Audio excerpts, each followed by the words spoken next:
2025चा जे वक्फ amendment bill आहे त्याच्या विरोधात सुप्रीम कोर्टात जवळजवळ 150च्या वर याचिका या दाखल केल्या गेलेल्या आहेत. वेगवेगळ्या संस्थांकडून इंडिव्हिज्युअल्स, असादुद्दीन ओवेसी, अमानतुल्ला खान, वेगवेगळे उलेमा, त्यांच्या मुस्लिम अजून काही संस्था, महुआ मोइत्रा, मनोज झा, आरजेडी वाले, अशा बऱ्याच लोकांनी त्याच्या विरोधात याचिका दाखल केलेल्या आहेत. आणि काही भाजप-प्रणीत राज्य सरकार आहेत त्यांनी या कायद्याच्या समर्थनात पण याचिका दाखल केलेल्या आहेत. त्याच्यात महाराष्ट्र सरकार पण आहे. आता काल ह्याच्यावर पहिली सुनावणी झाली. आता नॉर्मली तुम्ही याचिका दाखल केली तर त्याच्यात 3 गोष्टी होऊ शकतात. एक तर नोटीस होऊ शकते, दुसऱ्या बाजूला नोटीस तुम्ही लेखी उत्तर द्या. एक होऊ शकतं नोटीस आणि स्टे, म्हणजे दुसऱ्या बाजूला नोटीस आणि स्थगिती, जे काही तुम्ही मागताय त्याच्यावर म्हणजे जे मागितलं गेलंय, स्थगिती मागितली गेली आहे कुठल्या विषयावर त्याच्यावर स्थगिती मिळवणं किंवा डिसमिस होणं. तर आता ह्या मॅटरमध्ये काय झालेलं आहे, ह्या मॅटरमध्ये केंद्र सरकारला नोटीस इश्यू केली आहे कोर्टाने आणि त्यांना सांगितलं आहे की तुम्ही ह्या याचिकाकर्त्यांचं जे म्हणणं आहे त्याच्यावर तुमचं लेखी उत्तर मांडा. आता काल याच्यावर 2 तास सुनावणी झाली.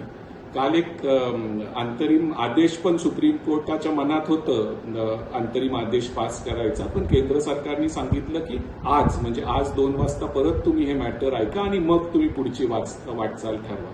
तर आज 2 वाजता परत हे मॅटर ऐकण्यात आलं.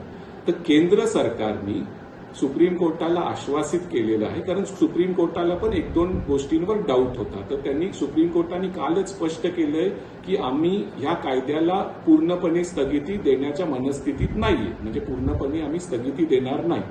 आज पण कोर्ट अंतरिम काही पॉइंटवर स्थगिती देणार होती, पण केंद्र सरकार म्हणलं तुम्ही स्थगिती नका देऊ, कारण एकदा तुम्ही जर स्थगिती दिली तर परत हे प्रकरण खूप लांबतं आणि मग ती स्थगिती उठवायला काही महिने वर्ष लागू शकतात. त्यामुळे आम्हीच तुम्हाला आश्वासित करतो की पुढच्या तारखेपर्यंत 2 पॉइंट आहेत. त्याच्यावर कोर्टाला डाऊट होता. कोर्टाचं काय म्हणणं होतं की ज्या प्रॉपर्टी कुठल्या कोर्टाच्या मार्फत किंवा गॅझेटच्या मार्फत डिक्लेअर केलेल्या गेल्या आहेत की ह्या वक्फ प्रॉपर्टी आहेत, त्याच्यात सरकार हस्तक्षेप करणार नाही, म्हणजे पुढच्या तारखेपर्यंत, असं आश्वासन कोर्टाला केंद्र सरकारने दिलेलं आहे. आणि केंद्र सरकारने असंही सांगितलं आहे की 2025च्या ऍक्ट प्रमाणे नॉन मुस्लिम लोकांना तुम्ही वक्फचे काउन्सिल मेंबर घेऊ शकता, त्याच्यावर पण आम्ही कारवाई करणार नाही.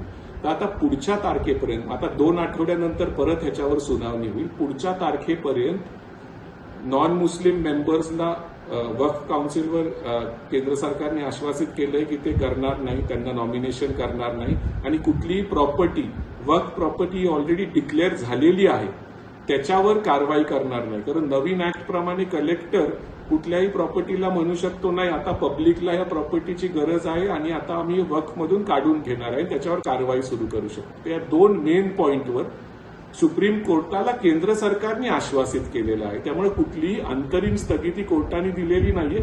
केंद्र सरकारच्या या 2 आश्वासनावर विश्वास ठेवून कोर्टाने सांगितलंय की पुढच्या तारखेपर्यंत तुम्ही ह्या 2 गोष्टींवर कारवाई करायची नाही. त्यामुळे आता कोर्टाने काय सांगितलंय की तुम्ही रिप्लाय द्या. केंद्र सरकारला सांगितलंय या सगळ्या याचिकांवर तुम्ही एक रिप्लाय द्या आणि वेगवेगळ्या दुसऱ्या याचिकाकर्त्यांना, दुसऱ्या पार्टीजला पण सांगितलंय की तुमचं काय म्हणणं असेल ते मांडा. आणि कोर्टाने एक महत्वाची बाब सांगितली आहे की 150च्या वर याचिका आहेत आणि हे खूप कन्फ्युजिंग झालेलं आहे. तर आम्ही लीड 5 याचिका, म्हणजे जे कायद्याच्या विरोधात आहेत ते 5 मेन याचिकाच ऐकल्या जातील आणि इथून पुढे ह्या मॅटरला रिगार्डिंग वक्फ अमेंडमेंट बिल असं नाव दिलं जाईल. तर आपले हे सरन्यायाधीश जे आहेत ज्यांच्यासमोर हे मॅटर चालू आहे, संजीव खन्ना, ते 13 मेला रिटायर होणार आहेत. जस्टिस भूषण गवई हे 14 मेला सरन्यायाधीश होणार आहेत. तर त्याच्या आधी, म्हणजे आजपासून 2 आठवड्यानंतर, ते रिटायर व्हायच्या आधी हे मॅटर परत येणार आहे 2 आठवड्यानंतर डायरेक्शनसाठी. तर त्यावेळेस जेव्हा केंद्र सरकार त्यांची लेखी बाजू मांडतील, अन्य पार्टी लेखी बाजू मांडतील, तर त्यावेळेस काही अंतरिम आदेश कोर्ट देऊ शकतं. कारण कोर्टाने सांगितले 2 आठवड्यानंतर जेव्हा हे प्रकरण येईल तेव्हा आम्ही हे डायरेक्शनसाठी ठेवलेलं आहे, म्हणजे काही ऑफिशियल अंतरिम आदेश येऊ शकतो. आता ह्या प्रकरणावर स्थगिती तर मिळवणं मुश्किल आहे, कारण स्थगिती कोर्टाने सांगितलं की आम्ही कायद्याला स्थगिती देणार नाहीये. आता प्रोसेस चालू झाला आहे. 2 आठवड्यानंतर हे मॅटर येईल, चीफ जस्टिस रिटायर व्हायच्या आधी, तेव्हा एक इम्पॉर्टंट डेट असेल, त्यावेळेस नक्की कोर्ट काय व्ह्यू घेतं ते आपल्याला बघावं लागेल. पण माझ्या मते आता हे प्रकरण काही महिने वर्ष असंच कोर्टात चालू राहील. म्हणजे कायद्याला स्थगिती मिळणं इज आउट ऑफ क्वेश्चन. खूप लोकांचं असादुद्दीन ओवेसीनी मीडियाला सांगितलं की आम्ही याच्यावर स्थगिती मिळवण्याचा प्रयत्न करू वगैरे, पण कोर्टाची ती मनस्थिती नाहीये. काही 2-3 पॉइंट्सवर कोर्टाचे डाऊट होते, त्याच्यावर केंद्र सरकारने त्यांना आश्वासित केलंय की आम्ही याची अंमलबजावणी पुढच्या तारखेपर्यंत करणार नाही.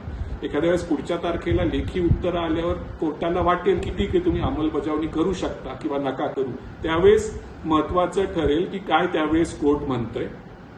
त्यामुळे आता 7 दिवसात रिप्लाय, त्याच्यानंतर 5 दिवसात रिजॉइंडर, आणि मग फाईल कंप्लीट होईल, प्लीडिंग्स कंप्लीट होतील आणि कोर्टासमोर हे मॅटर डायरेक्शनसाठी जाईल. तर now we are in for a long haul. आता हे प्रकरण तुम्हाला आठवत असेल, जो 95चा वक्फ ऍक्ट आहे त्याच्यावर काही हायकोर्टांमध्ये अजून चॅलेंजेस पेंडिंग आहेत. तर आता हा ऍक्ट परत चॅलेंज केला गेला आहे, तर काही वर्षानुवर्ष हे प्रकरण आता चालू शकेल. तर आता पुढच्या तारखेला आपल्याला वाट बघावी लागेल, 2 आठवड्यांनी नक्की सुप्रीम कोर्टात काय होईल. Court has given a patient hearing, काल 2 तास, आज 1-1.5 तास. नॉर्मली सुरुवातीला कुठल्याही प्रकरणात नोटीस, स्टे किंवा डिसमिस असं लगेच 5, 10, 15 मिनिटात सांगण्यात येतं, पण एवढ्या पार्टीज असल्यामुळे कोर्टाने सिब्बल, सिंघवी, चंदर उदय सिंग, वेगवेगळे सिनियर्स, संजय हेगडे, राजीव धवन, केंद्र सरकारच्या वतीने तुषार मेहता, अशा वेगवेगळ्या लोकांना ऐकलं. Court has given them a patient hearing. आणि आता पुढच्या 2 आठवड्यांनी आपल्याला काय, मी परत सांगू इच्छितो की कोर्टाने कुठलीही अंतरिम स्थगिती दिलेली नाहीये.